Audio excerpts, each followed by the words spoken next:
Ipapakita ko naman sa inyo kung ano yung napundar ko ngayong 2024. Ayan, nakabili po ako ng tatlo. Hindi lang po isa ha, tatlong sasakyan po yung nabili ko ngayong pagpasok nitong 2024-2025. Ayan, 2025 nakabili po ako ng tatlong sasakyan. Ayan, ipapakita. Ayan, good morning po sa ating lahat. Ariel Lorenzo Vlog.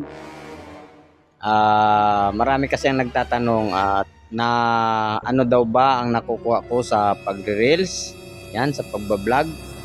Dahil hindi naman ako sikat na vlogger. Ayan, nag-umpisa ako mag-vlog noong 2020. Ayan. Pero hindi naman tayo pinalad na sumikat, pero kahit papaano kumikita naman tayo sa pagbablog natin. Konti nga lang. Ayan.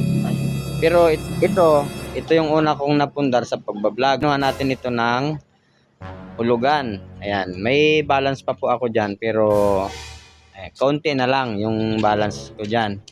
At ngayon naman na 2024, medyo maganda yung natin kinita, kaya ipapakita ko naman sa inyo kung ano yung napundar ko ngayong 2024. Ayan, nakabili po ako ng tatlo.